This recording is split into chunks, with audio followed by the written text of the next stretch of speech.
Do you know what time it is? Better yet, does your church know what time it is? What if you think they don't? How do you handle that? What do you do?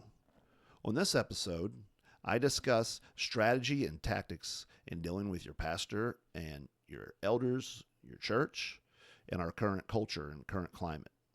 So, join me as we build, fight, protect, and lead. This is the Patriarchy. Rise up, O men of God, have done with lesser. Rise up, O men of God, have done with lesser things. Give heart and mind and soul and strength and serve the King of Kings. Lift high the cross of Christ, tread where his feet have trod. As brothers of the Son of Man, rise up, O men of God.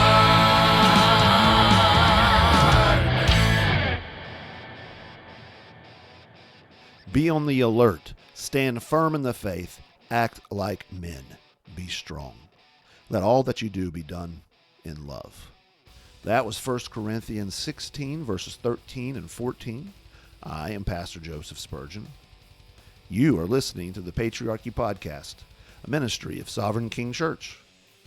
Well, it is good to be back. And so, what are we going to talk about today? Well, today we're talking about, do you know what time it is?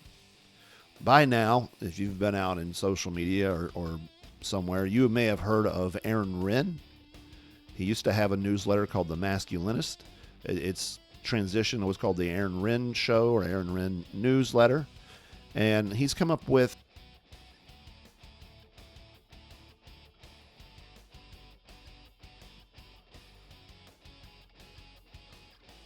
world.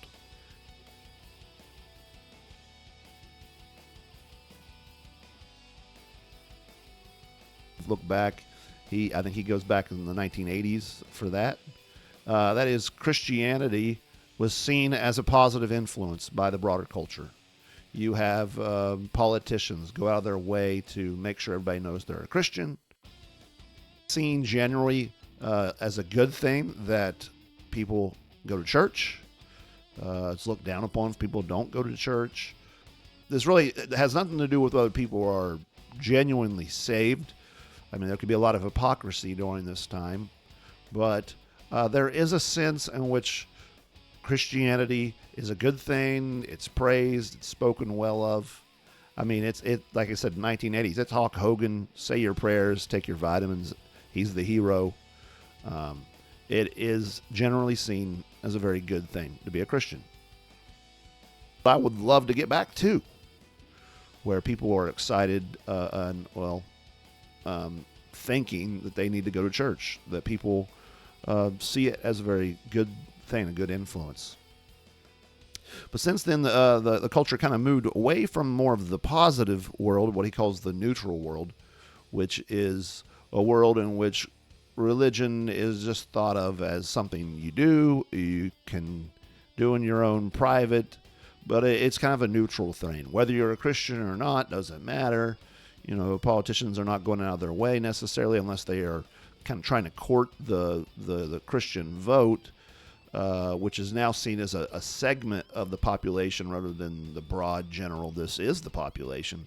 There's a moving away from identifying Americans as Christians, and it's neutral, though. There's not a large negativity towards the Christian worldview. It's just considered one of many. And in this world, you can often try to appeal to views and common things, and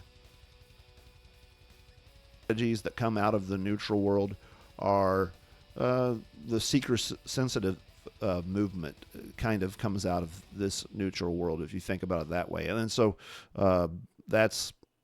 we all recognize that as bad, but even among Reformed and broader evangelical worlds, the type of evangelism is friendship evangelism. It's very much attempting to appeal to relationships and in a way that you're not trying to be combative, and because there's this neutrality, at least there seems to be this neutralness towards Christianity.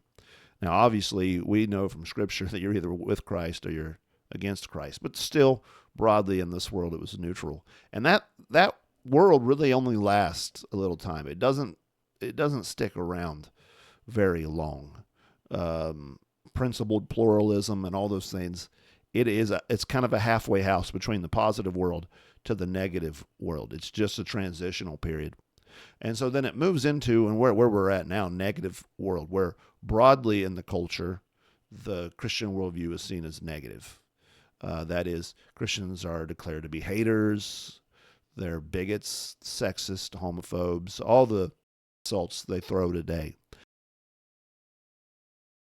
In the media regarding religious people, Christians in particular, conservative Christians in particular, is now portrayed as negative. They're sometimes the villains and things, and there's more persecution.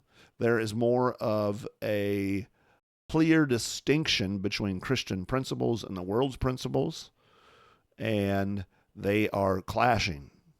And from this you get culture war and that kind of things that, well, I guess culture wars alive in negative world, even in positive world as it's happening. But as we move further and further into the negative world, the clash becomes more evident, becomes more easily seen. And because of that, our strategies of evangelism tend to be more confrontational and be more blunt. There's going to be more times of faithfulness needed where you can't quite appeal to this neutral realm. You have to appeal straight to the truth of the gospel. So in one sense, that's a good thing, though generally the negative world is not, because it opens the door for all kinds of wickedness to rush in and be practiced. It's why you have the drag queen story hour. It's why you and I think even now in our day, as conservatives kind of see this backlash to drag queen story hour and the trans movement, the backlash really is only to an extreme, and it kind of is bouncing back the Overton window a little bit, but it's the Overton window has moved to the left, in that the bounce back is not really a pushing back all the way to Christian values. It's pushing against trans while saying, well, if they would just leave the things alone, like if they would just stop trying to put the books in the kids' library, it's okay to be gay. It's okay to do homosexuality. And so there's still this negative world even among real, true Christian values. And that's where we're at now. You can look to Aaron Renn for a better description of that. All I'm trying to do is lay out the case that's where we're at, and lay out the case that for many and different older generations, they've experienced all three worlds. Like boomers experienced all three worlds. Generation X probably has experienced all three worlds. And the youngers have only experienced two of the worlds, or maybe one of the world in that sense, just the negative world. And some people have had a hard time recognizing the transition from positive to neutral to negative, and are still operating within maybe the same strategies and tactics that you might be in the neutral world, operating that way. Or you might be in a positive world where you revivals and you advertise your revival expecting people to come from the community. And maybe in some places in America that may still work, a small rural area. Anyways, I don't want to spend a whole lot of time on that today because that's not the purpose. The purpose is to paint that that's where we're at. What do we do now? Because, again, some people have had a hard time transitioning that. Some churches haven't quite seen it. Some people have maybe seen it and maybe have corrected in that. And so there's all kinds of courses for conflict. In fact, you just turn on Twitter, Christians on how to navigate this negative world. So Christian nationalism or principled pluralism, thinking of ethnicity and these different things, and you're seeing conflict like crazy. as people deal with that. And so this sometimes spills over into our churches. Like, how do we deal with this in our church? And as a pastor, I've experienced and had many times people come from other churches in the area and ask me, what do I do with my church? They don't seem to know what time it is. Like somebody has kind of woke to the issue. Maybe it's through listening to a podcast. They've read Doug Wilson, Fight, Laugh, Feast Network, Apologia, Stephen Wolf, William Wolf. They've listened to these guys online and see their strategy. They see a willingness to fight, which is a good thing. You remember Elon Musk just recently said, if Christianity doesn't kind of recover that ability to fight, it ain't going to last forever. It's going to diminish. Now, he's wrong on that. Jesus will protect his church, but the point is not just attacking him on that. The point is he is somewhat right, is the church doesn't rise and begin to have a backbone, to begin to fight, stand for what's true in a godly way. Musk may not understand all the way to do that, but the church must have a backbone, a willingness to engage in the culture. That could be whether through open air evangelism, it could be through all kinds of different ministries, but there needs to be a willingness to move forward and recognize the time. Kind of see that happening online. You develop these communities online, and then they look at their church, and maybe their church has been a faithful church, the gospel's been preached, but they just don't see this fight in their pastors. They don't see them speaking necessarily to the issues of sexuality. They don't ever confront feminism. Maybe they seem weak and soft on these things. The word seem there is very important. We'll talk about that in just a minute. But from a perspective, these people that come to me or message me and these conversations I have, they're wondering, what do I do with my church? Recently had a guy come. It basically words was, I don't know if my church knows what time it is. And the church he was in is a church that I've considered be a faithful church in the area. Yet I've heard on a few occasions they don't know what time it is. Very usually faithful church. A few years ago, when 2020 COVID, when BLM I think was just getting started, went out to one of the Black Lives Matter rally, and which was a little shocking to think about. They were out there and kind of participating in it, and I think since then they've kind of repented when they recognized what was happening. Otherwise, it's a good faithful church preaching the gospel. So here's the question. You're in this church, you've been there, you've enjoyed fellowship, but you're looking around at the world. You're looking at how it appears like the politicians are coming at us. You have the way they go after Trump. They're going after conservatives, those who stand up for life. You're looking at the way that young men can't afford homes because the housing market's going crazy. You're looking at all the way feminism is just everywhere, and a lot of pastors are afraid to speak to the women in their churches. I mean, you're seeing all the issues, right? And you got a church, and you know you're supposed to be in a church, and you're thinking, should I leave? Should I stay? What do I do? Are you sick of feminism and its rotten fruit on display all around you? So are we. Are you tired of your home and family life suffering? Okay, so what are you going to do about it? Complain on the internet? Sure, just stay angry and passive. Let your wife and children struggle. When misery sets in, you can blame the culture for your marriage woes, just as feminists blame the patriarchy for their problems. Nah, don't be like them. Choose a better path. Become the best man your wife and children have ever known. Lead with strength and compassion. Take responsibility. Live for the glory of God. Provide your wife the security to flourish in her God-given femininity, and your children a foundation to grow in the Lord. You were born into this feminist age. Yes, you were born in a rapidly feminist generation. But that was no accident. You were put into this chapter of human history by the deliberate design of your Heavenly Father. You were made to build, fight, protect, and lead. You were made for the patriarchy. Join us at the Patriarchy Conference. Become the best man your wife and children have ever known. November 8th and 9th, 2024. Embrace your calling. Transform your family. Impact the world.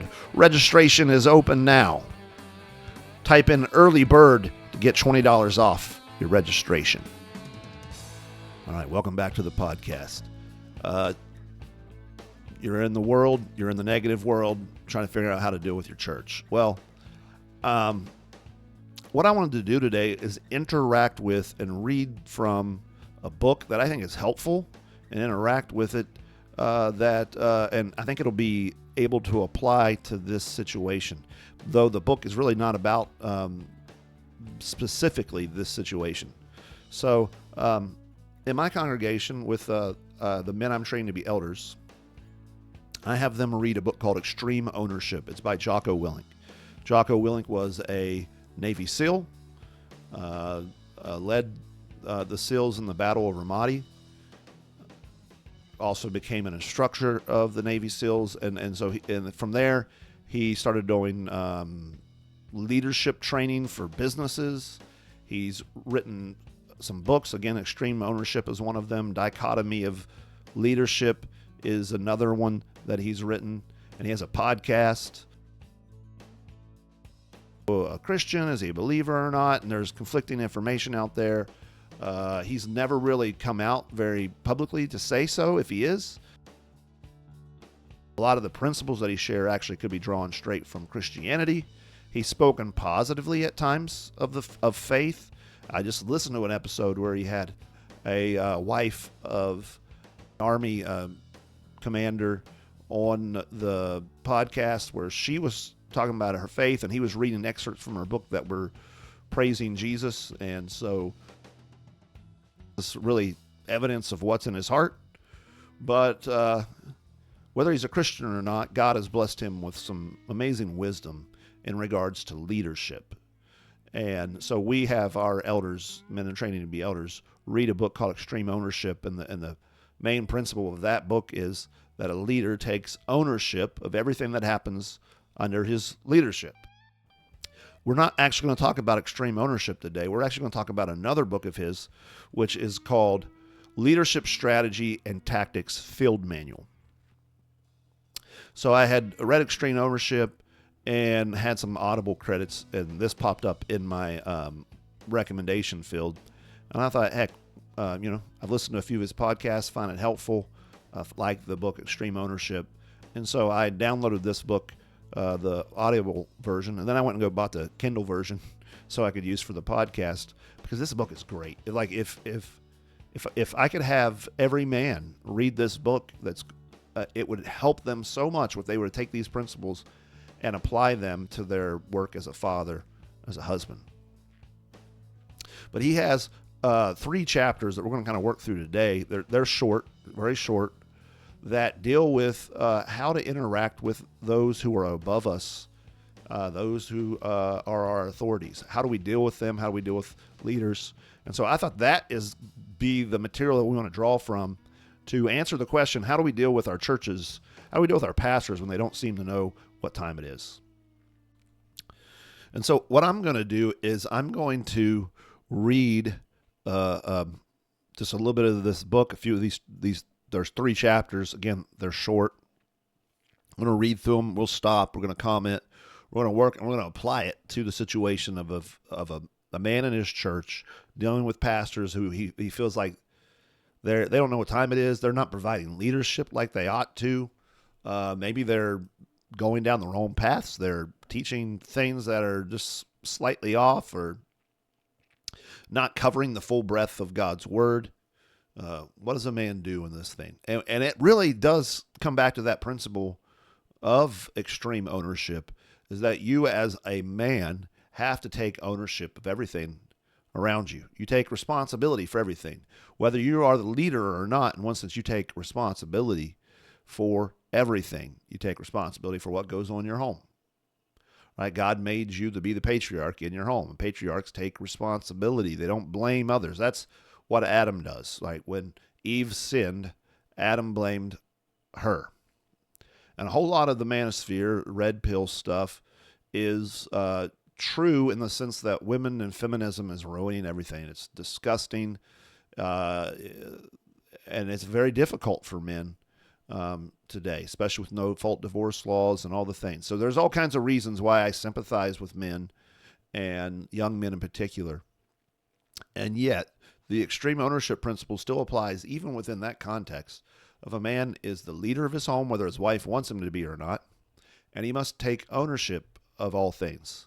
And that means no excuses. It means coming up with strategies, thinking through things in order to fix the problem. Whatever reason is going on. Why is his wife not following him? He's going to study and find out and see what he can do. And still plot a course and still lead regardless. And there's a whole lot of principles and strategy from just the principle of extreme ownership that flow from that. And in particular, then, what about a man that's not the one in authority and has to deal with his leaders above? Well, he could start making excuses and say, well, they're just my leaders, they're the pastors, they're the ones in charge, they're the ones doing all this, and can make excuses for that. Or, again, he could take ownership. He could take ownership and start thinking, okay, I'm in this church, they've otherwise been faithful, and yet are they going off the rails? Are they starting to compromise? Are they not seeing the world as it is? Okay, well, let me start with me. Let me make sure that I got myself right. Let me start with what I can do here in this situation. A lot of times people, they are thinking through these things, and they're hearing from other people, other podcasts, even could be from this podcast, and yet they're kind of letting other people do all the thinking for them. Even when they come and ask people questions, they're still letting other people do the thinking for them, when really you got to take the responsibility. And the responsibility is the responsibility to talk to your pastors and elders, the responsibility to figure things out, to dive in. And so, laying that case of extreme ownership, let's go ahead and look at this chapter. This one's called The Power of Relationships. The Power of Relationships. And this is what he says. There is another key element to leading any exceptional team. Relationships. Leadership requires relationships. Good relationships with people above you. Notice that. That's very important. Good relationships with people above you. Below you and beside you in the chain of command are critical for a strong team. The better the relationships, the more open and effective communication there is. The more communication there is, the stronger the team will be. So as you wake up to the things in the world, this negative world, and you're thinking about all the things that are happening around and about in the world, and is your church strong enough, or is it handling the things right? As you're waking up, you should be thinking about your responsibility, and you should be thinking about the church's responsibility, and thinking of the church not as just another institute that you go to, but you're not a part of. The church is a body. It's a family. And in our day, families have been corroded and destroyed. Again, no-fault divorce laws. Families can be broken up. They can be left. So there's no sense of connection and commitment, even in family. But family should have that commitment, right? And in my family, divorce is not an option. It's not a word. It's not on the table. I hate you. Those things are not on the table. We are a team. We are the Spurgeons. We'll always be the Spurgeons. And we're thinking long-term with that. Well, not just within the family, but the church. The church you're a part of. And so if you wake up one day and you think, well, our church doesn't know what it's doing, but you've not had communications, you've not talked with your pastors and elders, and you've just been going to church and then going home and doing your own thing, and you're like, why is the church not doing anything? You've got the wrong concept. You need to be asking, why aren't we doing anything? Why are we not responding well? Why are we not doing this? Because you've already set yourself as like this individual against the church, when really you are a part of the church. It's a brotherhood. Yes, there's authorities, and we're going to talk about that. There's higher authorities, people above you in the chain of command. But even though people are above you in the chain of command, doesn't mean you're not part of the team, and that you are not, therefore, responsible for the solutions in the team. So as you think about how to deal with your church, you need to think about it as your church. And by another way to say is our church, if you were talking it to other people. Our church, my church. A clue that people are not taking ownership, they're not having this good relationships when they come talk to me and they talk about the church or somebody else's church. Often we'll get people that'll come and they'll come join our church, and they will call it my church, like, Pastor, your church. And I constantly remind them, no, it's your church too. You're the church. It's not you and then there's the church. You've got it wrong. You are part of the church. And so if it's a strong team, a family, a church, which should be stronger than any of those kind of categories, then communication and relationship are vital. In fact, that's why the New Testament spends so much time talking about our love for each other, all the things that we do for each other. In fact, everything we do ought to be done in love. All right, so he's highlighting the importance then of relationships. And so here's the question. You've woken up, young man.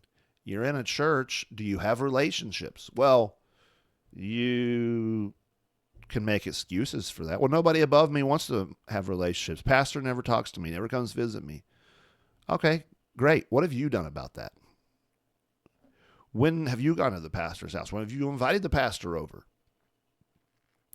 Have you made attempts? Oh, I tried once. I said it'd be nice if he'd come over one time, or I said, we should get together sometime. Yeah, people say that a lot. I mean, yeah. And they may have well-intentioned meanings, but did you actually take the step to go invite? Are you taking ownership and leadership in your own place to build relationships with those around you?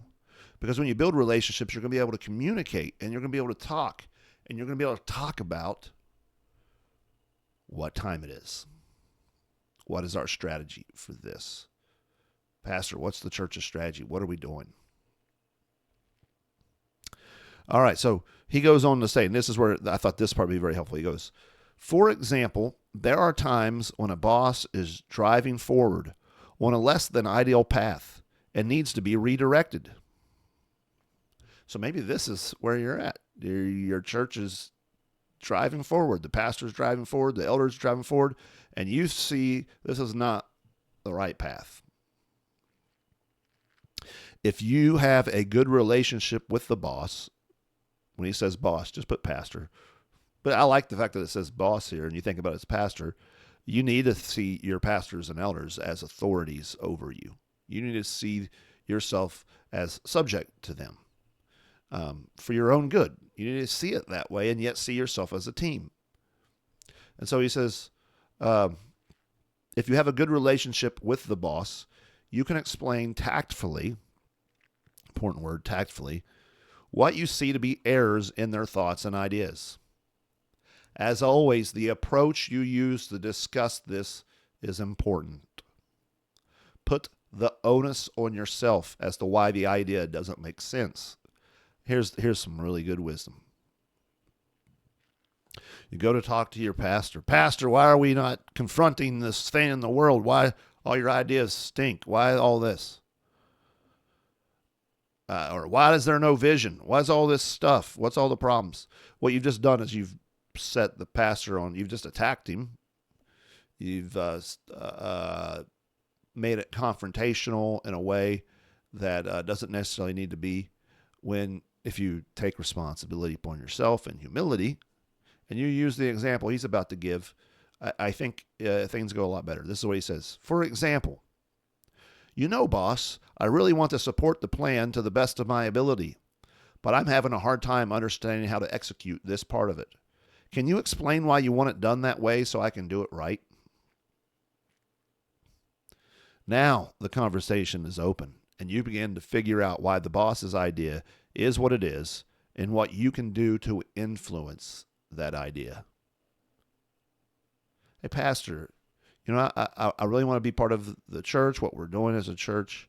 And in particular, we live in this world, all this stuff is going on. Can you help me understand what your idea and your vision is for our time and how I can be a part of it and what I can do and what is our church's plan for that so I can do it right? I mean, if a man in my church comes talk to me that way, for one, it may actually rattle me a little bit in a sense of like, oh man, he's thinking through things that I haven't thought through, and I need to make sure I've thought through these and have a good plan. And so may have to say, you know what, that's a very good question. Let me think through that and get back to you. Or you may come and say, we do have a strategy. Here is our strategy. Strategy is we are going to keep obeying God. We're going to plan long term. We're not caught up in like the immediate reacting to everything that happens around us. We are doing the things that God commands us to do. We're going to do good. We're going to do good deeds. We're going to love people. We're going to speak truth. We are going to do ministries to raise up men and strengthen homes.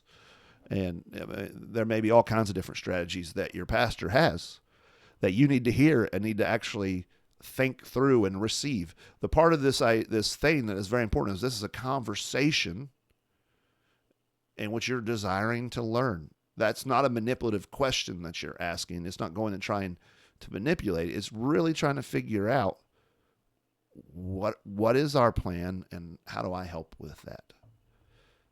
And there, that opens you up for opportunity to serve, to figure out what the plan is, whether you agree with the plan or not. And we'll get to that in just a minute.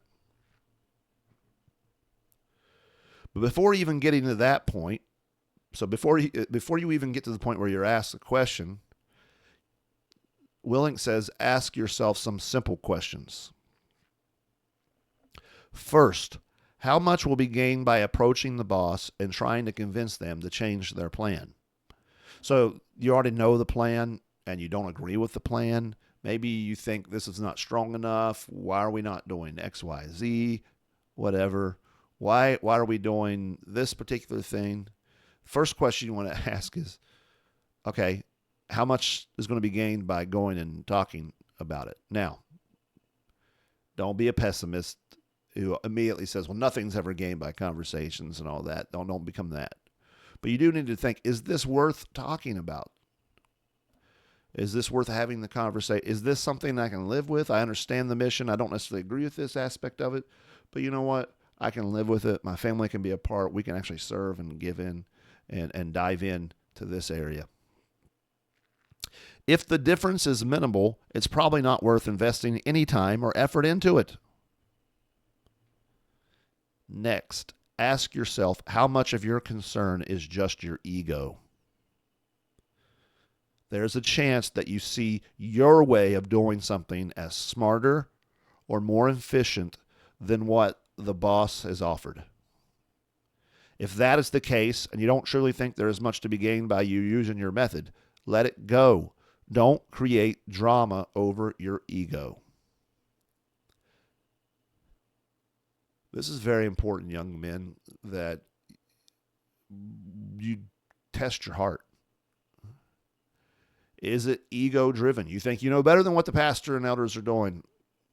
You know the times better than they do. They're a bunch of boomers. They don't understand. They're still in this other world. They've done this. They don't this and that, and they're not doing this and that. And if they just preach this sermon and this did this ministry this way or didn't do this ministry, if they didn't have a nursery or if they had a nursery or if they had a family integrated worship or they just told everybody that the only thing they can do is go to homeschool, or if they just would command women to do this or that. I mean, you can think of all kinds of things where maybe, and I'm not saying any of those things are better or worse or not better or not worse than others, but we're very tempted to think we know what's best without having had the conversation about why something is happening. We immediately assume that our way is better. Or, this is where it's very easy, is to assume that what we hear from people online's view is better.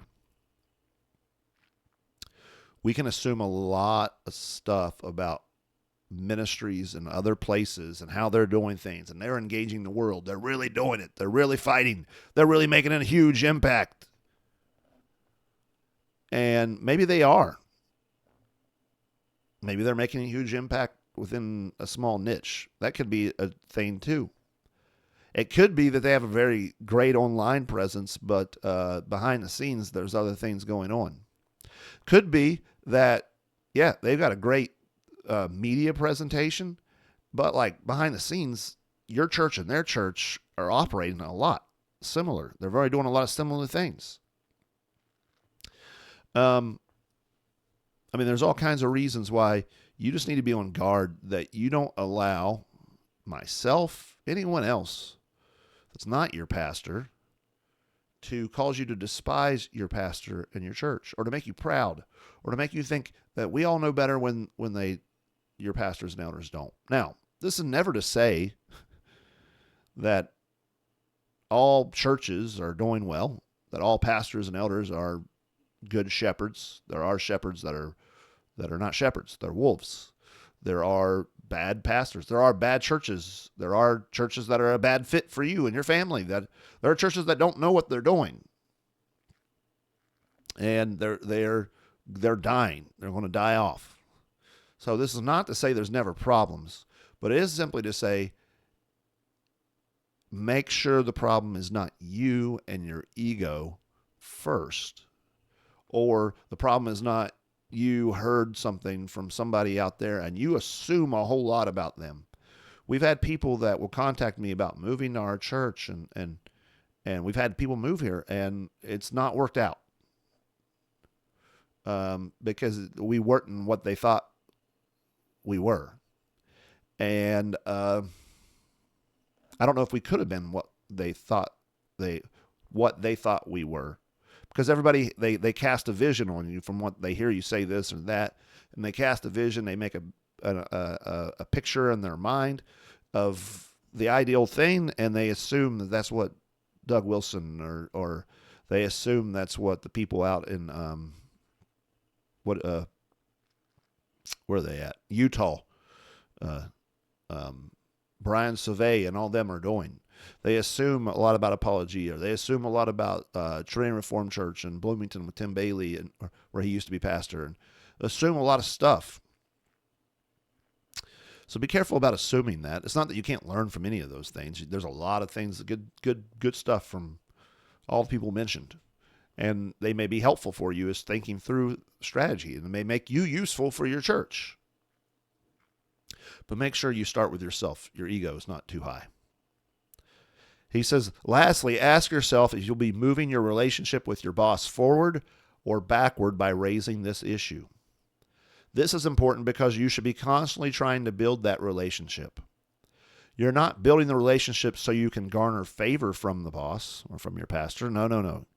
You're trying to build a relationship so that the boss trusts you and will listen to you, so you and the team can more effectively accomplish the mission. For these reasons, choose your battles carefully.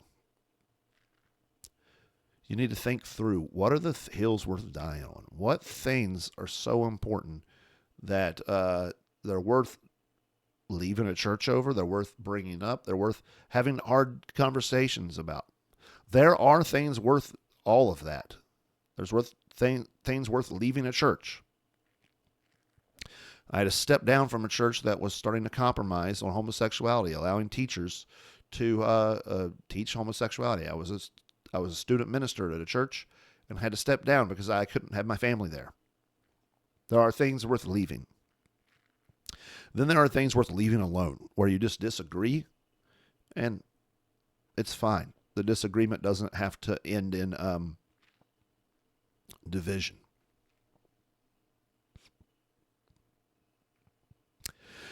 He says, it's obvious that building a trustworthy relationship with your superiors is important. But how do you do that? One of the simplest ways is obvious, but it often gets overlooked. That is performance. Your boss expects you to complete certain tasks, so complete them. Do them on time, on budget, with as little drama as possible. Get the mission done. This includes doing things you might not be in 100% agreement with. I did this throughout my career, and it always served me well. Boss wants me to fill out some extra paperwork, I'll do it. Boss needs me to cover a shift for someone else on the team, I've got it. Boss needs someone to clean up an administrative mess that got spilled, I'm on it. Boss has a nasty, low-reward mission that needs executing, I'm all over it. With each of those problems, I am the solution. Brothers, how much are you doing in your church? Church doesn't know what time it is, but do you serve your church? Would they know you? Would they trust you? Would they trust you to be able to come and say, Pastor, I think our mission's a little off here.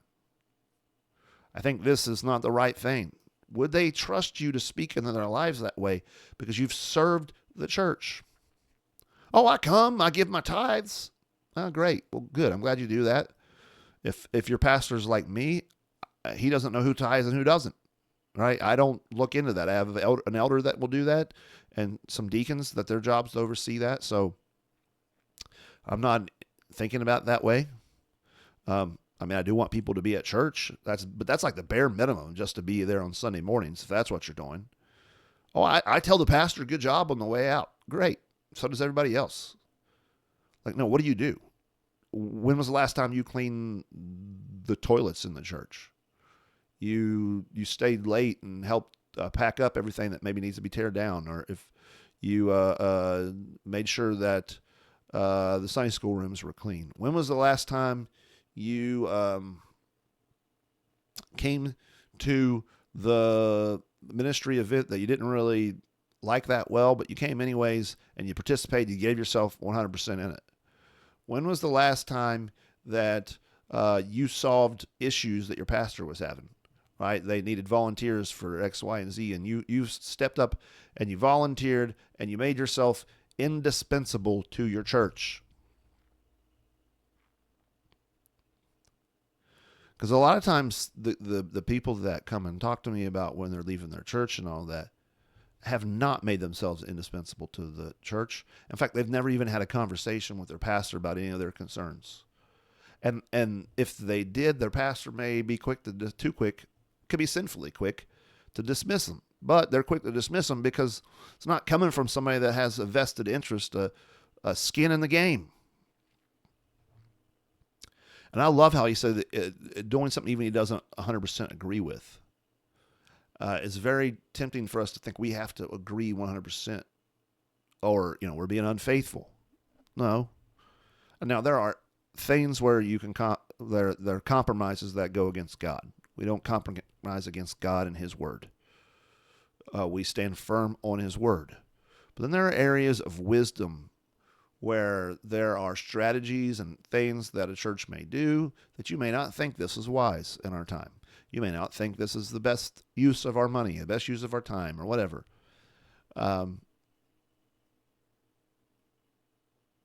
Okay, but those aren't sinful, and you can give yourself to serving in that way.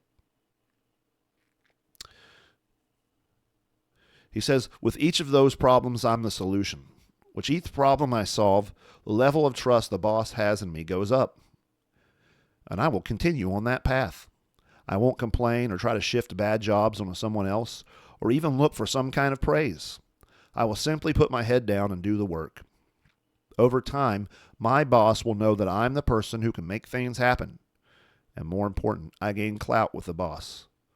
This is the opposite of the subordinate who complains and objects or always thinks he has a better way to do things. He loses influence with the boss every time he opens his mouth. Any objection from that subordinate is seen by the boss as another typical excuse. The more you talk, the less people listen. And again, I love he's talking about subordinates and stuff. We don't usually talk about that in a church context, but that's truly what Scripture says. I think if we think of ourselves that way, and we think we want to honor those over us. Now, a boss you may in your mind be negative towards, because we're in a very anti-authoritative day, but this is the Patriarchy podcast. So what do you expect, dude? Get over yourself. Be willing to obey your leaders. Be willing to submit. And then other people will be willing to submit to you.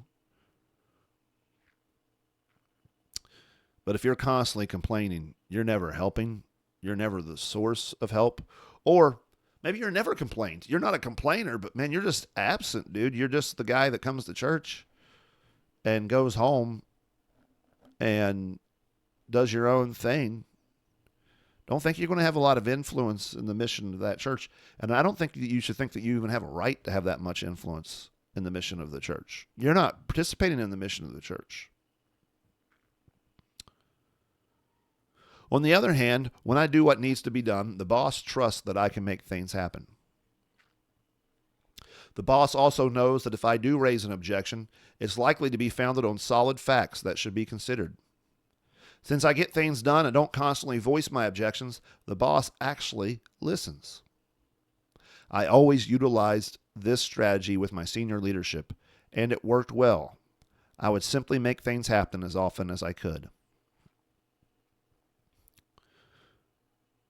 And then he goes on to say, but how does this appear from the perspective of your subordinates? For instance,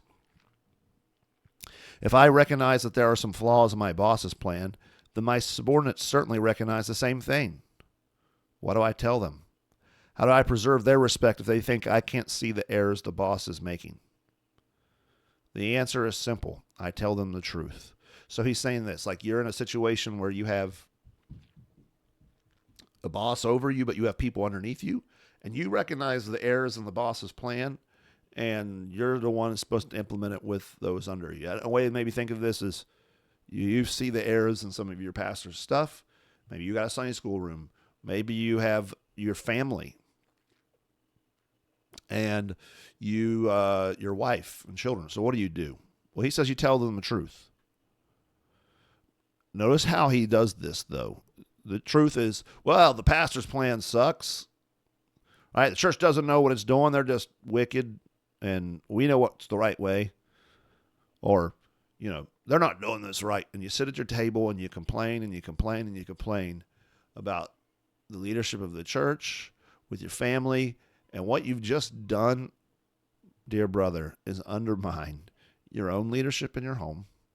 And you've undermined the ability of your children and your wife to be faithful, joyful members of the church. So when he says, speak the truth to them, listen how he does it. He says, hey team, I know there might be some better ways to skin this cat, but at this point, the effort to change the plan would take almost the same effort that it will to just get this job done. So we're just going to do it. And let me tell you what else we're doing by getting this done. We're building trust with the boss. Every one of these little tasks from him that we crush allows him to trust us more and more. And that gives us the ability to get listened to. So when something comes up that really doesn't make sense, he will listen. That is why we're going to execute this plan to the absolute best of our ability. Now that's truth that, hey, I don't necessarily think this is the best plan, but we're going to do it anyways because we love the Lord. We love God. We love the people in our church. We love our pastor. We're trying to serve. We're trying to help. We're trying to build up. And we know that this will grow and we'll have more influence. That is the truth, and the team should understand that perspective. Of course, there's a dichotomy with this. If something that makes no sense whatsoever comes down the pipe, it might be time to present some objections to the boss. If you don't, the team will recognize your failure to speak up, and you may start to appear as a pushover. You will seem like a leader who simply obeys every command from the boss without any pushback at all. This is bad not only down the chain of command, but up it too. Simply being a yes man all the time is not good. A good boss should hear and welcome any and all feedback or criticisms of their plans. That isn't always the case, but if you have garnered clout with your boss, you can talk to them. You can present your case against their idea or plan, and they will listen. So ultimately, this leads back to the beginning. One of the most powerful tools you have is a good relationship with your boss. And it doesn't end with your boss. Solid relationships up and down the chain of command are the basis of all good leadership. So do you have a solid relationship with your pastors and elders? Now, here's a question. You may be in a church with lots and lots and lots and lots of people. And so it's a little harder to develop that relationship with the head guy, the head pastor, or the preaching pastor. All right, well, whatever the chain of command is, build those relationships. Is it your small group leader, your Sunday school teacher, your elders? I mean, if you're in a church where you're just impossible to ever talk to leadership, you might consider that you're not in a good church, and you might take ownership and think, okay, we're not in a place where we need to be. There's no pastoral care. There's no shepherds here. This is a business. This is a Six Flags over Jesus, and it's not necessarily where my family and I need to be. But I don't rule out big churches. I mean, we want the church to grow. And when the church grows, there'll be different levels of leadership. Remember when Moses was made the leader, he assigned elders or men over 10s and 50s and different levels. And so in Israel, you were not going straight to Moses. Just Joe Blow off the street wasn't going straight to Moses with his issues. He's going up the chain of command. And so your church may have a chain of command. But the issue is, if you never are able at all to talk with any leaders and get perspective from the leadership, and it's more of, and there's usually with that kind of thing, there's more problems elsewhere, then you may think about where you're at, where you need to be. And so while you're serving, you're giving yourself to serving, okay, now you're in a place to ask the questions, does our church know what time it is? Are they fighting the right strategies? And you can begin to ask the leadership, and you can have those conversations in a way that are good and open, and they're talks, and you're figuring them out, and it's a two-way thing. The pastors that I know want to have those conversations. The elders I know want to have those conversations, and want the help thinking through it. They want it from somebody who's humble. And so a lot of times people will come to me and say, well, what do I do in my church? And it's like, have you talked to your pastors and elders? Well, no, not really. Or, well, I kind of did one time after church, or, I've just never had them over in my house and that kind of thing. Listen, if your pastor's never been to your house, and I will say this, shame on him. I mean, there may be some reason that he's not. Maybe he's had you to his house. If you've been to his house, well, then that's fine. Or you've had other times to interact. You have some relationship that you're building. Good. But if he's never been, have you invited him?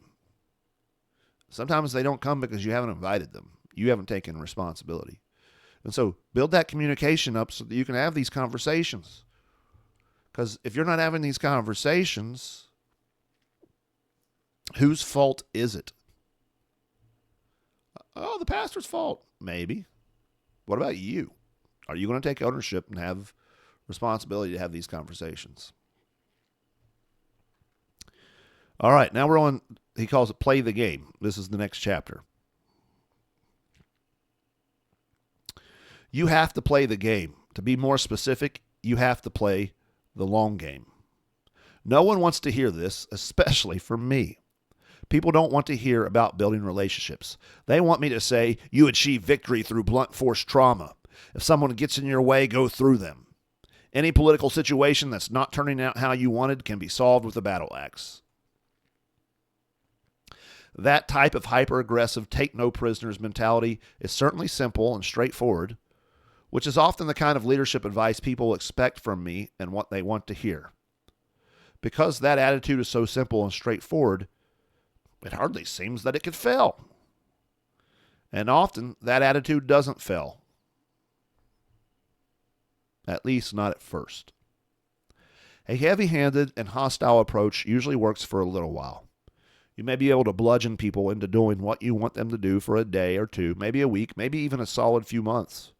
Perhaps you can force a couple of projects to completion through ruthless and aggressive offense. And there's times to do that. There's times to take no prisoners, right? Your church is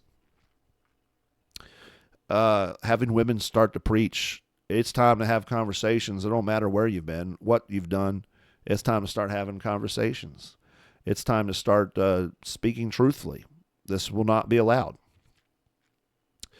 You think about other issues. They're having LGBT Day. All right, it's get out the axe, take it to the root. You're gonna speak loudly. You're gonna interrupt the service if you're there. You're gonna do whatever you can. This is not right. This is not good. This is here I stand. I can do no more. And so there are times for that. But if that's your only strategy, it may work, like he says, for a while. But he says those successes will be short-lived. As you trash relationships, burn bridges, and leave scorched earth in your wake, you will soon look up and realize you are done. You have destroyed everything for short-term gain, and you have nothing left. Don't do that. Duh. Right? Don't do that. Don't be the guy that bounces from church to church, constantly destroying relationships, constantly destroying good peace in churches over small little issues of conscience, small little issues of opinion and preference.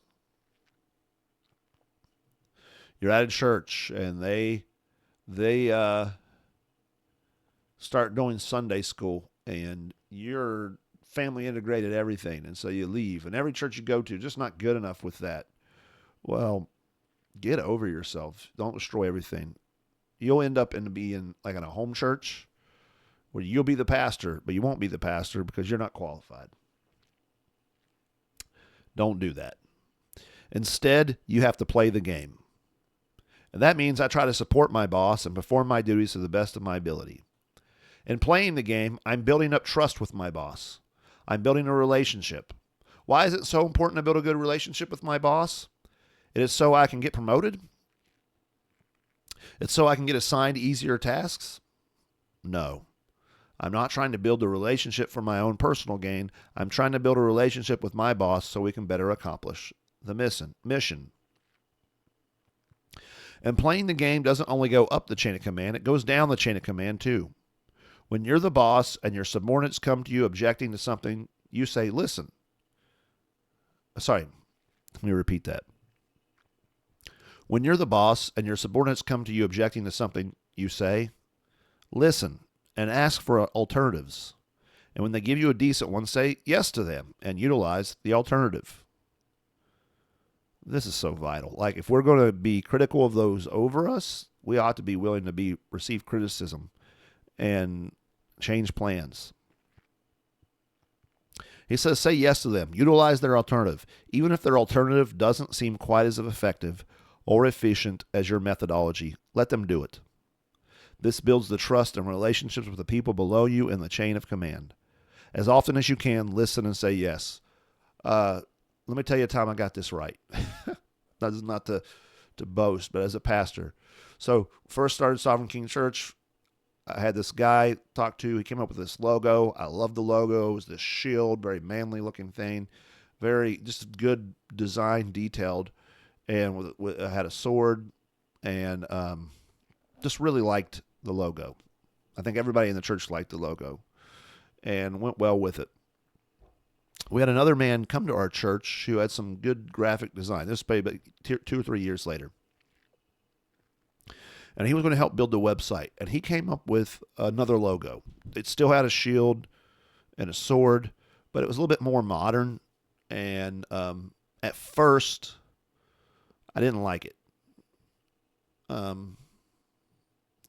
It wasn't because it was bad. It was because I was married to the first one, married to my plan. Had another man in my church tell me, you should let him make the logo. You should let him do it. You should let us put this stuff together. And, I had to wrestle with that. My ego got in the way. So I struggled with it. And finally, was like, you know what? This is dumb. Just let him go with a new logo, new artwork. And I am so, so grateful that I did. I love the artwork now. But beyond that, one of the things I told my elders was like, I loved our old artwork, but I love having a person in my congregation use their talents for the Lord more than I loved that old artwork. And because of that, the man that designed that has really stepped in. I mean, he's taken over designing a website, designing an app for us. He designs almost all the publicity material for my podcast, all the video and live streaming, you name it. He has stepped in and has grown immensely, better at design, and has really taken ownership of it. And it's just been an amazing, like, in fact, if I could replicate him in every ministry of the church, like somebody that would do what he's doing, but in each ministry you take ownership, I would.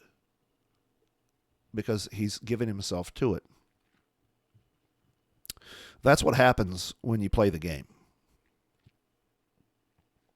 You build trust, you build relationships with people below you in the chain of command, and as often as you can, listen and say yes.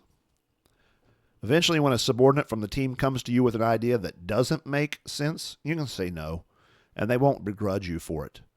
You simply explain the issues with their idea and why you aren't going to do it that way, and they will be okay with it. They will accept your direction without feeling that you don't listen, and they will move forward with full commitment to accomplish the mission. So pastors should listen to this part and think of that when somebody comes to them. I feel convicted even reading it to you again about how I can better lead. But this is, again, dealing with your church. How are you handling issues? And I know right now you're probably frustrated because it's like, you haven't talked about what time it is. You haven't talked about what to do regarding that. You haven't talked about, should they do this or that ministry? And no, I haven't. Because I want you to take the leadership. I want you to be the one who provides the help to your church. I want to see thriving churches, not just Sovereign King Church, but all the churches in my area thriving, because men step up and they do know what time it is, and therefore they're willing to serve in their church long term, play the game.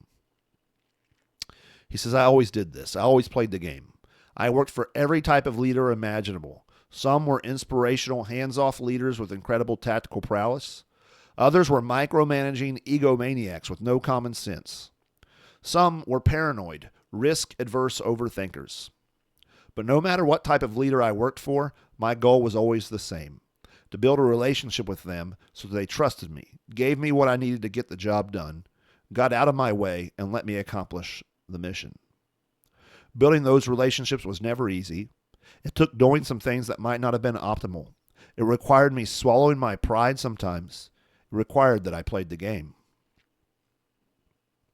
Playing the game is not easy, but it will build trust and relationships, improve the integrity of the team, make the team more capable of accomplishing the mission. Don't let your ego or your team's ego cause turmoil. Get a grip on yourself and play the game. Right? Remember, what are you in this for?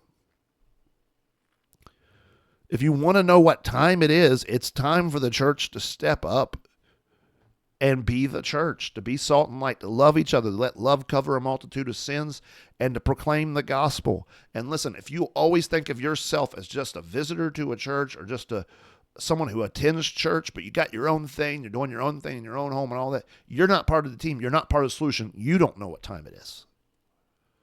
You don't know what time it is. Because when you know what time it is, you're going to look around and think, the world is against us. I've got to build this place where there's safety with God's people, where there is a place to confess sins, where my children can be discipled and loved by others. You've got to play the game. You've got to be part of the solution.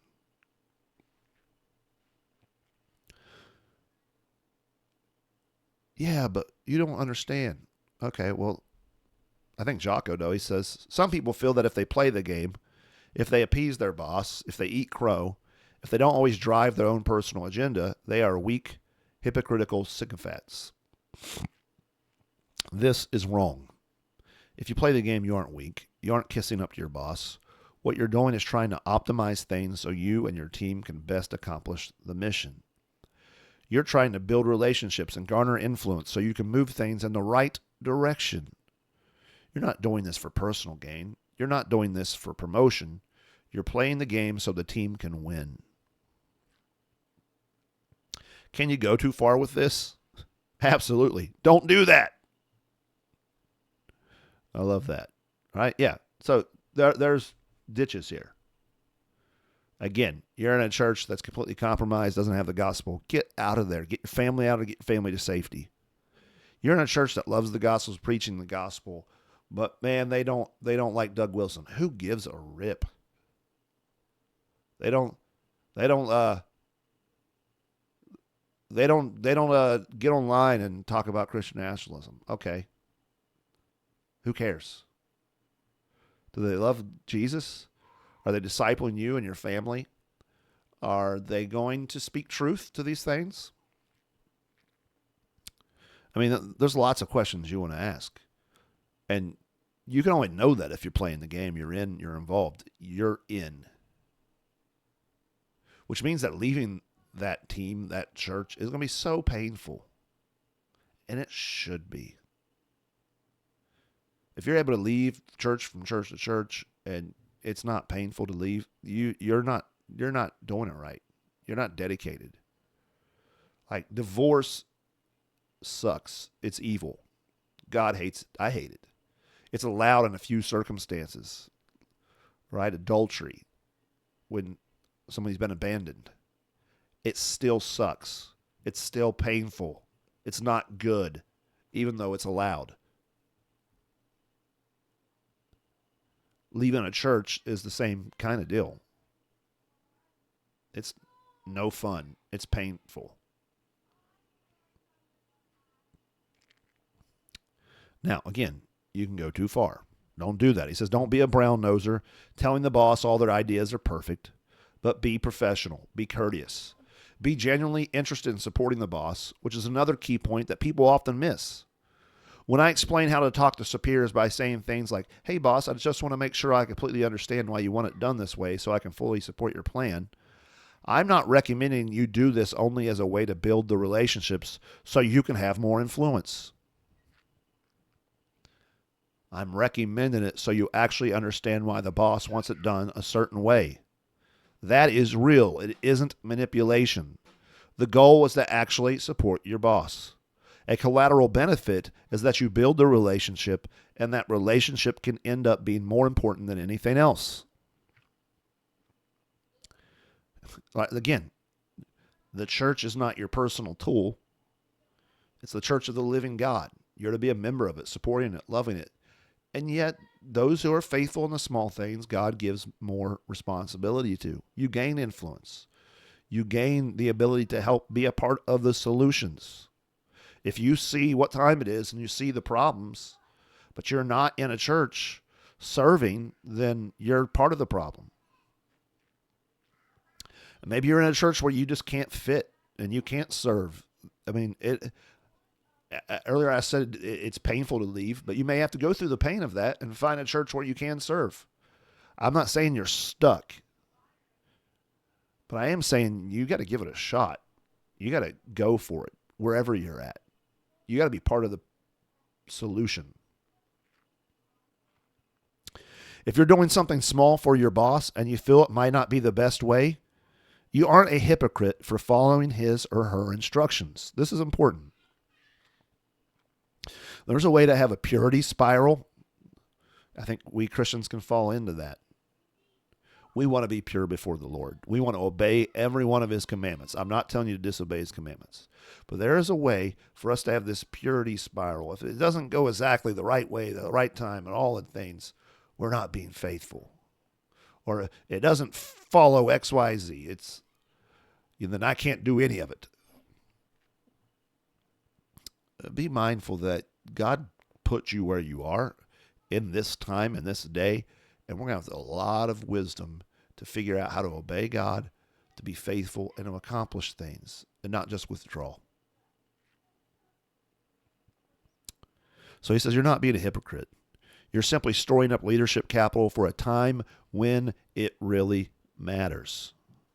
There's nothing wrong with that. It doesn't make you a hypocrite. It makes you smart. Now, if there's something that you truly don't believe in, or that you know will result in a catastrophe for the mission and the team, then it's your duty to say no. But those cases should be few and far between. So until you're asked to do something that is devastating to you, the team, and the mission, play the game and build the relationships. All right, so we've done 2 of the chapters. I've got one more chapter here. And I think so far the encouragement to you is be involved, be plugged, be serving, be willing to speak, be willing to have conversations, be part of the solution. But again, you're going to ask, okay, but what happens when they really, really, really don't know what time? What happens when they are doing things that you know you can't do? What do you do? And so this chapter is called, When is Mutiny in Order? When is mutiny in order? As important as it is to build relationships, there are times when a boss must be disobeyed. But it should be an absolute last resort. Disobeying causes massive disruption to the team, sets back progress, can fully jeopardize mission success, and may ultimately result in a complete mission failure and total disintegration of the team. You think about whether you got to disobey the civil government. There are times to disobey the civil government. Yes, we obey God. We obey the civil government because God commands us to. But there's times that we may have to disobey. You may have to disobey your boss at work. You may have to disobey, a wife may have to disobey her husband. A child may have to disobey their father. A congregant may have to disobey their pastor. But keep his warning very serious. Like, it's last resort. It's nuclear option. There ain't no going back. Because once you've done that, there's all kinds of potential problems. Potential to destroy the team. Potential to destroy your family. Potential to destroy the church that you're a part of. Potential to cause real massive problems for the country or for your family. That you can be thrown in jail. I mean, you just think through all the things. Jesus said, right, you don't build a house unless you make sure you got the stuff to get it done. You don't go to war unless you count your soldiers. So remember, there is a time that your pastor may be disobeyed, or you may have to leave the church. Remember, it is a final resort option. It's one of the last things. And when you do leave a church, when you have a family, for example, and kids, it's more than you think it is. Now, you may leave and go to a better place and be where you're supposed to be, and God really supports you, and you're thankful for it. We've had people come to our church, so I'm not saying this has never happened. You know, we would welcome people to our church, and in our day, you have this kind of freedom to leave a church and go to another one, and yet you need to recognize there are pitfalls. You are teaching your children things by this. Better make sure that's faithful.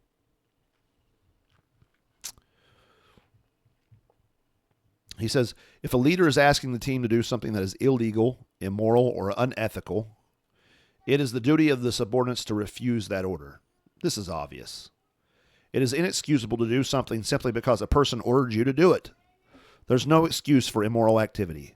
If an individual is unaware of the immorality of their actions, or the actions are unavoidable at a particular moment, then as soon as possible, the subordinate must report the event up the chain of command to ensure there is no further illegal activity. So this is kind of a military thing. You go up the chain of command. You can do this in a presbytery, right? You immediately go to the presbytery. You appeal to the session. There is a chain of command upwards. Some more independent churches are not necessarily able to do so, but there may be some chain of command you can go up to there. Or, again, you may leave. There are other times when a subordinate must disobey their leader. If a leader is leading the team in a direction that will result in catastrophic failure, you're at a church, doesn't know what time it is at all, and the way they're leading is going to do harm to you and your family or to the church, okay, there's a possibility that disobeying the leader or refusing to execute orders is required. Napoleon said that if a subordinate leader executes a mission he knows is wrong, then the subordinate leader is culpable. This is the truth. How do you deal with that, with everything he said about playing the game? Well, here's the tension. And he kind of explains, he says, unfortunately, few situations are that clear-cut. Like, it's very rare that it's that clear. Now, we're tempted to think happens more often. It's more clear everywhere. And that's where we need to check our ego. Again, disobeying or refusing to follow the direction of a superior is an absolute last resort because it is a final measure. Once an order has been refused, there's almost no way to unwind that action. Fortunately, there are many opportunities to avoid outright refusal or disobedience prior to the situation escalating to that point. Before making that last stand, subordinates should ask the boss to restate the purpose of the mission, and then assess that mission statement and explain to the boss the concerns. From the boss's vantage point at a higher altitude, he or she may not see some of the granular details and understand how the plan may unfold on the front lines. It's the responsibility of the subordinate to pass this information on and to make it clear to the boss what the concerns are. Listen, pastors, we're in our office, we do studying, we study God's Word. We're a little insulated at times from broader concerns in the world. We don't have to go to a job, if you're a full-time pastor, 9 to 5 job, or you don't have to go and be out dealing with some of the things that normal people have to deal with in the world. So it's easy for us to think things, think things are different than they are. You can live in a holy bubble and think things, you're still in the negative or the neutral world, or you're in a positive world. You can miss that. And so it's very helpful to have people that help you. Hey, it's really not that way. There's a chance that the boss then explains some detail that the frontline leader does not see or does not know about, which justifies the reasoning behind the boss's plan. This is a positive thing. The subordinate now understands the bigger picture and why the boss has chosen a particular course of action and can explain that to his or her team down the chain of command. This is why you go have the conversation, right, with your pastor. Why are we doing this? Can you help me understand, with all the things going on here, what is our plan on here? What is this? How's this working? Can you help me understand? And just as I said, a pastor can be isolated from some details, you can be too much into the weeds. You can be too much into things and that you're not able to actually get a big picture to step back and see the big thing, where a pastor should be able to see big picture stuff. He should be able to think historically. You may not have a picture of history. Again, we need to think about the time that we live in, but another thing you need to consider is the Bible says there's nothing new under the sun, right? People say we're in unprecedented times. And in some ways, yes, when you look at history in small sections, maybe unprecedented in our lifetime. But when you look at history overall and periods of empires and all that stuff, well, no, you see actually these things, there's cycles that happen. There's things that continue to happen as long as we're under the sun. And sometimes the leaders can have a better picture of that, and they can help you see the details for that. He says, there's also a possibility, though, that when the subordinate explains his or her concerns to the boss now sees a detail that they did not see or understand. Ideally, the subordinate not only presents the boss with his or her concerns, but also presents a solution to the problem. Another course of action that mitigates the subordinate's apprehension. Oh, wouldn't you try this? Wouldn't you come to your pastor with a plan? Pastor, your sermons are boring. Pastor, nobody gets anything out of your sermons. Or Pastor, this thing or this happened. What if you came and, Pastor, I'm trying to figure things out, and have you tried thinking through doing X, or have you tried not preaching from your manuscript? Have you tried writing a manuscript? Have you read this book here's a book by Doug Wilson, or here's a book by Tim Bailey, or here's this book. Have you read this? What do you think about this? Maybe they say, I don't like that guy. Okay, well, find another book that teaches the same thing, but maybe it doesn't have like the immediate response, and bring them that. Hey, have you read this Jaco Willink book? Bring them that, man. There's a lot of good, helpful stuff in here. He says, with this revelation, the boss then reassesses the plan and either incorporates the subordinate solution or comes up with another method of eliminating the problem. Both of these outcomes are positive. So if you have a plan, but your pastor doesn't take the plan, don't let your ego get in the way. Maybe he sees the problem, comes up with a different plan than the one you had. Both of these outcomes are positive. Either the subordinate understands why the boss's plan makes sense, and the subordinate agrees, or the plan is changed based on feedback from the subordinate. Either way, the plan is now considered viable by both the boss and the subordinate leaders, as well by the rest of the team once it's explained throughout the chain of command. This is a good way. I mean, this kind of thing is helpful. This is what churches should do. This is how we grow. But that's not always the outcome. Sometimes the boss does not change their mind, whether it is their ego or their pride or just their own inability to assess other considerations. There are times when the boss refuses to alter their plan and simply commands subordinates to move forward.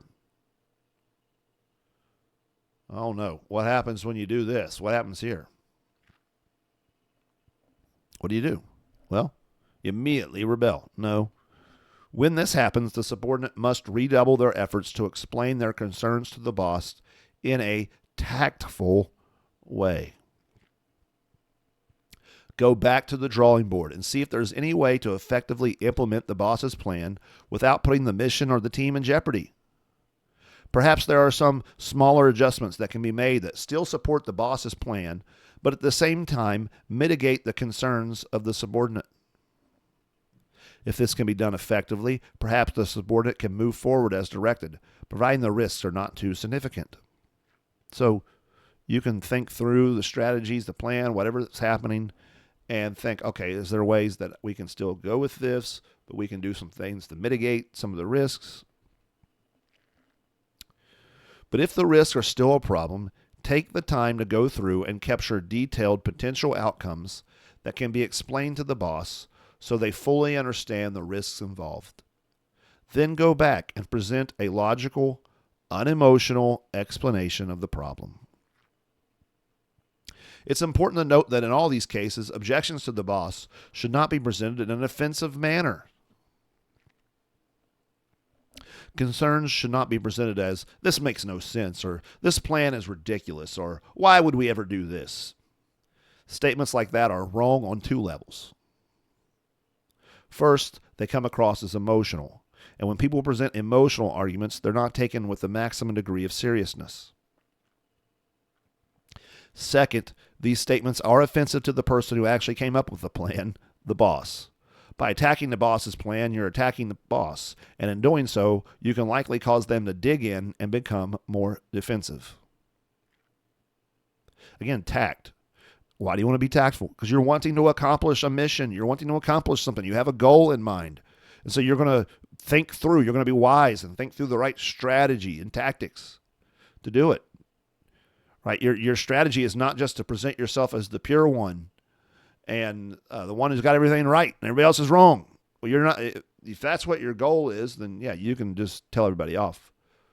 But if your real goal is you want to see the church thrive, which actually helps your family thrive, helps our nation thrive, you want to see God's name be glorified, you want to see nations come to the Lord, whatever it is, you're going to have to be tactful.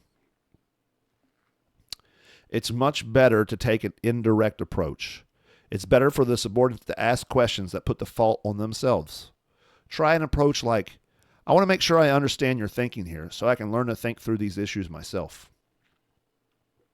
Or, it's hard for me to understand this clearly since I don't have the experience you do. Oh man, that takes some humility, doesn't it? And to be truthful about it, right? So that's not manipulative, passive aggressive. It's just being tactful. Each of these approaches will disarm the boss and make sure they don't feel they are under attack. It's also a good strategy to give the boss an easy way out. If you present your own option as the only option, your leader may feel as if using someone else's plan diminishes their leadership. Again, your pastors, your elders, your leaders in your church, they're sinners. They got egos. They got pride. So you got to mitigate it against it. Don't tempt them to pride. Help them away from it. He says, this is, of course, not true, but it's a perception that many people carry. That is, if they have to take somebody else's plan, they will feel like they've diminished their leadership.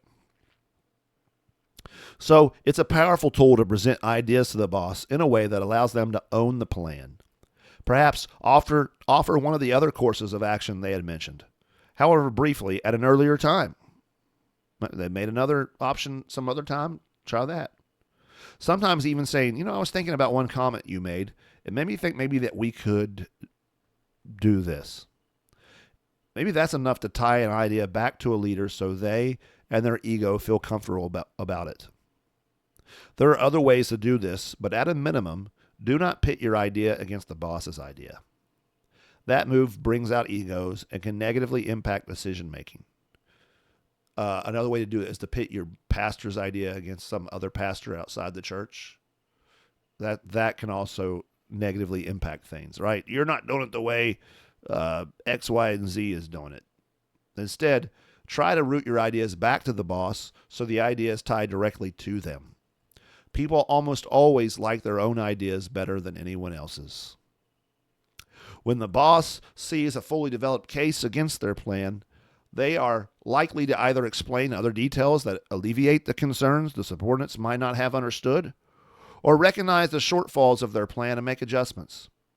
Either way, the team is now aligned behind the plan. One of the things I like here is he's constantly reminding us that this is not about you. It's about the team. It's about the mission. You're just helping to move that forward. So easy for us to make it about us. So, if your pastor explains to you in details and gives you more truth, you can understand. Or maybe he recognizes the shortfalls of their plan and makes some adjustments. You need to give him some time to do that. But either way, hey, that's a success. But this is not always the case. The boss may stick to their guns and give the order to execute the plan as directed. Now the subordinate should go back again and assess the orders and plan even more granularly, looking at every possible way to mitigate risk, analyzing outcomes in even more detail, and building an even stronger case against the boss's plan. Once this is done, it's back to the boss again to present the findings. You've had the conversation now with your pastor 3 or 4 times about what's going on. Have you gone back and thought about it? Have you really tried to see things from his perspective? Have you really thought through, is this what aligned with the Word of God? You go back, study the Word of God. Maybe you get counsel from others. This is where you might go to another church, a pastor that nearby you respect and get their opinion on it. That's a good thing.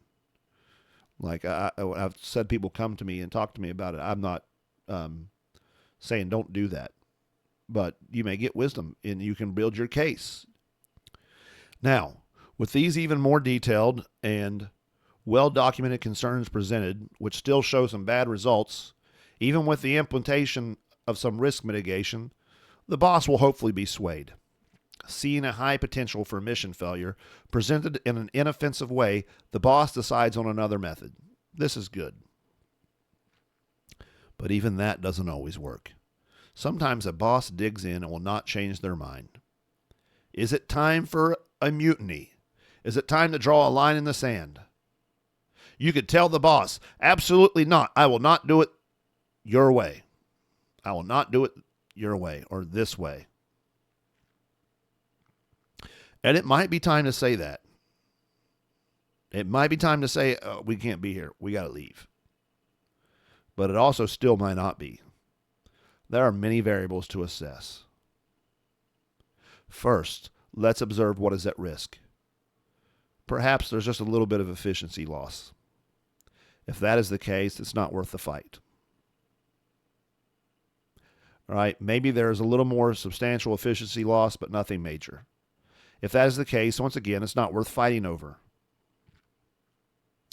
Maybe you're going to not get some things taught at your church that you really wish you can get taught. Maybe there's some things that you have to rely on, sadly, a podcast to help you shore up. Okay. Is that worth leaving? Maybe, maybe not. You got to make that decision. Maybe there is some other more significant risk. It may be worth going back again and really trying to explain exactly what that risk is and how it will negatively impact the mission. This idea continues, the subordinate weighing the risk involved and how impactful the final outcome will be. Eventually, the subordinate can get to a point where they are sure the outcome of the boss's plan is completely unacceptable. The subordinate knows that complying with the boss and executing as directed will have catastrophic impact on the team and the mission. All right, you know you can't do it. Your family can't be here. You can't be here. It's a really harmful. This is not a church that's going to serve faithfully. It's just not where your family can be. But even then, the subordinate has to contemplate if outright refusal to obey is the best call. Here are some possible outcomes when the subordinate refuses to comply. So maybe you're not going to leave, you're just not going to obey something. All right, the leader recognizes that the subordinate is extremely concerned about the plan, so concerned they're putting their career at stake and risking possible punitive actions because it's actually really bad. Now, this is the best possible outcome.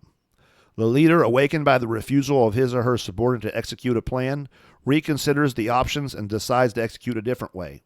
Now the subordinate should rejoin the team, throw their support behind the new plan, and go help the team execute. All right, you've told your pastor, if this continues, we're going to have to leave. You made it that clear. Or if this doesn't happen or whatever. And maybe he's like, you know what, they're right. And changes his plan. That would be great. And then if that happens, if it really does happen, you come back and you're part of the team again. But it could be the leader digs even deeper and will not change the plan. Since the subordinate has refused to participate, the leader fires the subordinate and puts a new subordinate in place who's been handpicked for unquestioning obedience. For the boss, the problem is solved. But the team will absolutely suffer since now the voice of reason has been replaced by one of the boss's yes men. It will be the boss's plan, and that is it. And no one will have any choice or control. This is a horrible situation. To avoid it, consider the fact that since the boss is refusing to listen to suggestions about the plan, it's probably that the boss has a big ego and is likely to put a yes man in to execute his or her vision without resistance. If this is a possible outcome, it must be weighed carefully. What he's saying is like, yeah, you can dig your heels in on this. Maybe you should, but if you do, you might get fired and they might replace you, a boss, with someone else who just goes along with everything. Now, in a church world, maybe you're an elder and you've got to stand against the pastor. And so you're going to stand firm, and maybe the pastor asks you to step down, or he stops listening to you, starts listening to somebody else. This is the possible consequence. Remember, Jesus said, weigh the outcomes. Like, you need to think through and count the costs. You need to consider, is this a cost you're willing to bear? Are you giving up a place? Maybe you have worked hard and you're at a place of great influence in a church, and you're giving that up.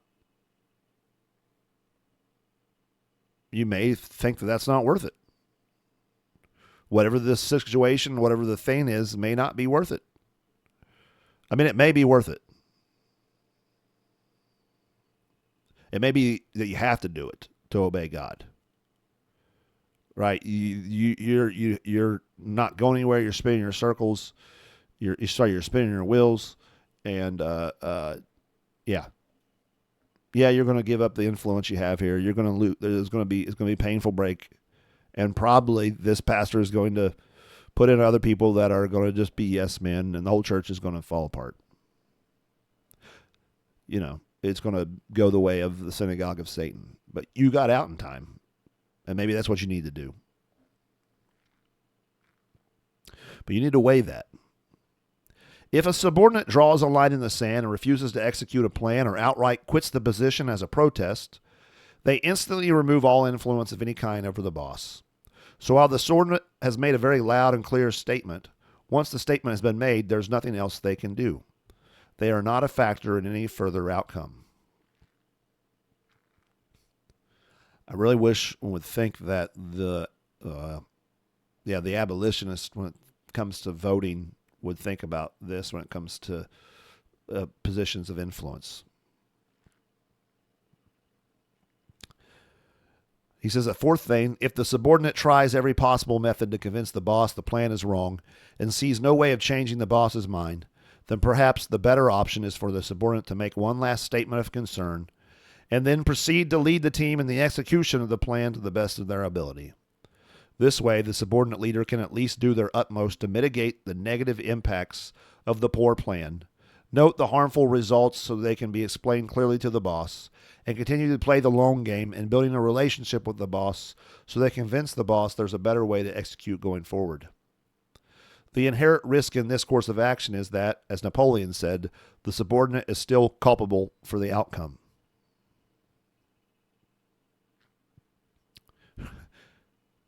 Yeah, there's the risk in not standing up when you should. And so you got to think through that.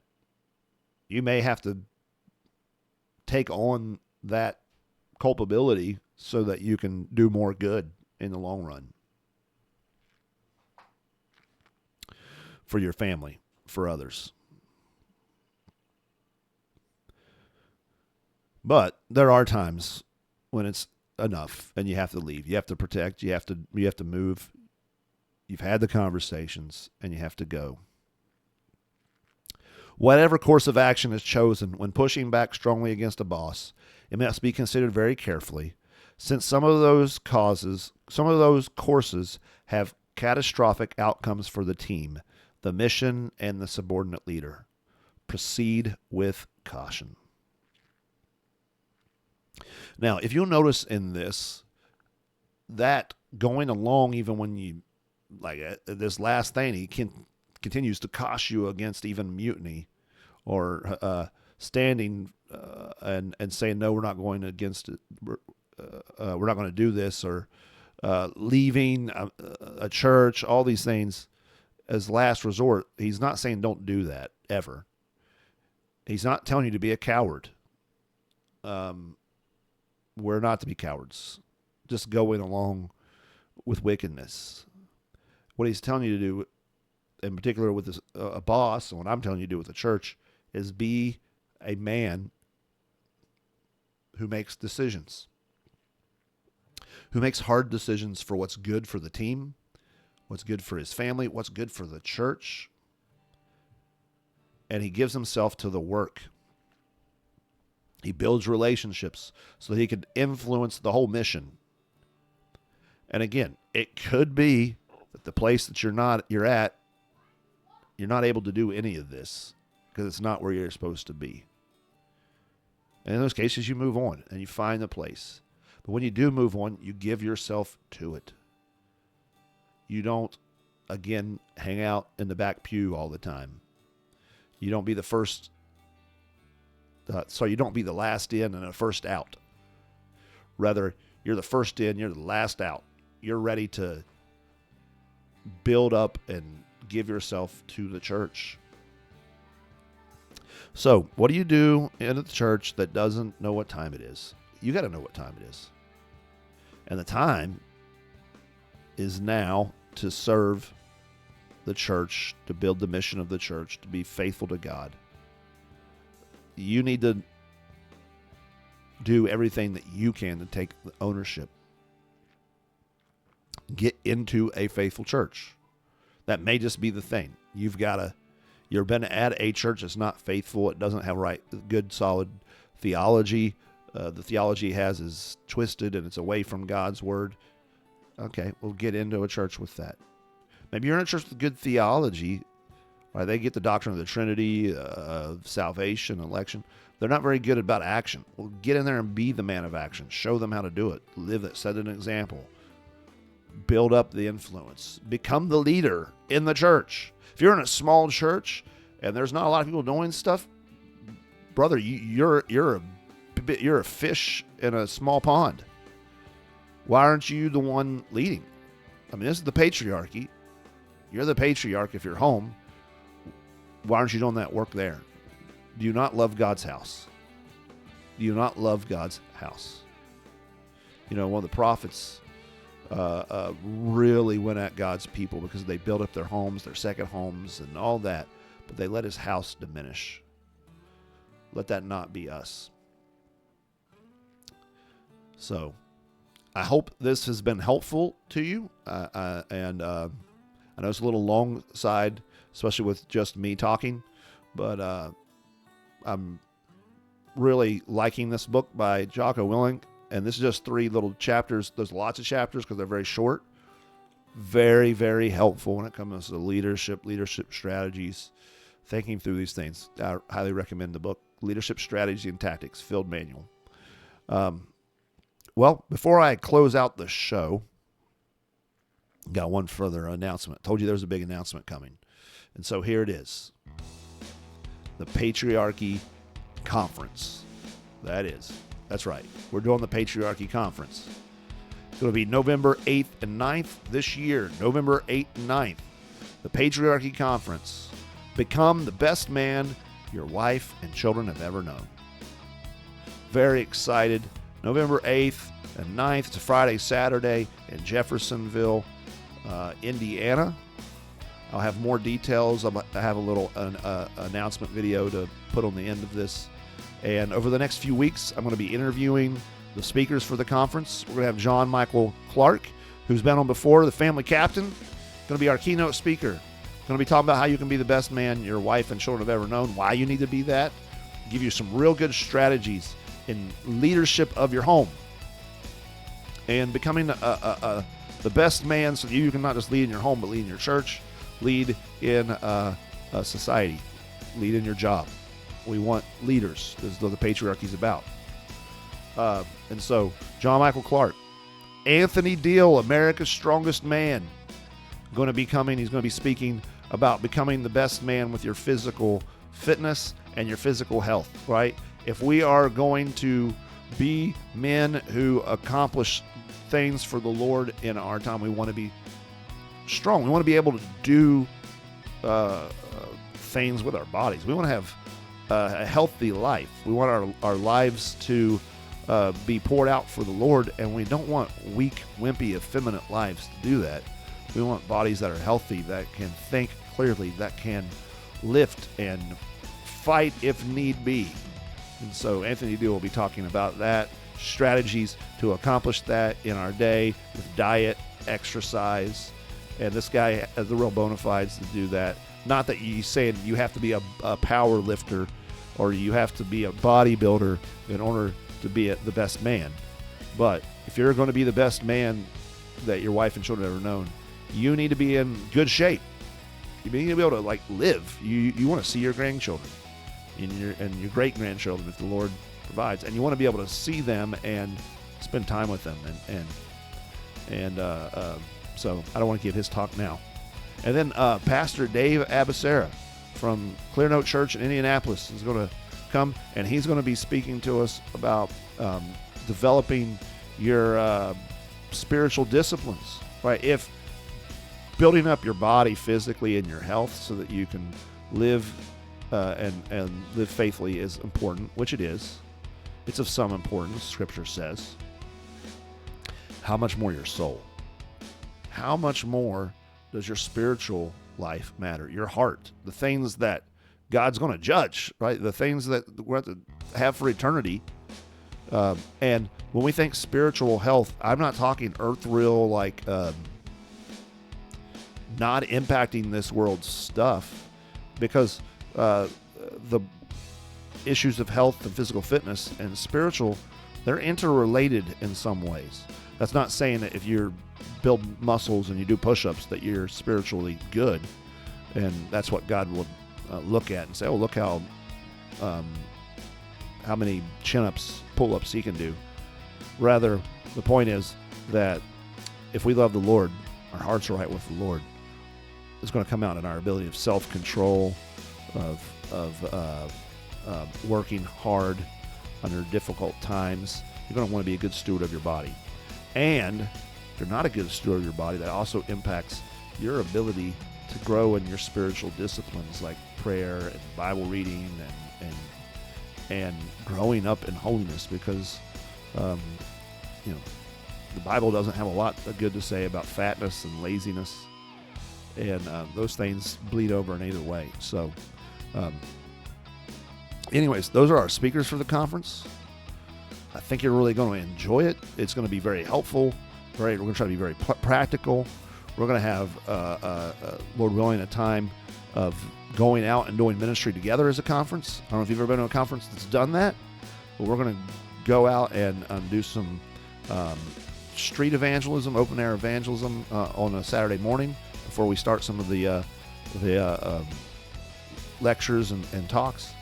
We'll have some activities for another thing we're trying to nail down, some kind of fun, just fellowship activities with the men. And so November 8th and 9th, make sure I got those dates right. We'll have a thing up here in just a second to make that clear. November 8th and 9th, 2024. The cost is going to be $50 if you register early, all the way up till September, end of September. So that's we call it early bird registration, $50. So it's not very much for a conference. I mean, I've been checking the prices of conference. It can be very expensive. After the early bird goes up just to $70. And so pretty cheap conference, but one that I think you will enjoy. It'll be very useful for you. So before I close out here, if you haven't known the Lord, how'd you make it this far? And don't go any further. Give your life to the Lord. Repent and believe. Trust Him. He's King. He's good. He forgives our sins. He makes us strong. He's strong where we're weak. But even in our weaknesses, He's strong. He's good. But if you do know the Lord, then here is my call to you. As men, God has called us, not just my call. God's called us to build, fight, protect, and lead. This is the Patriarchy.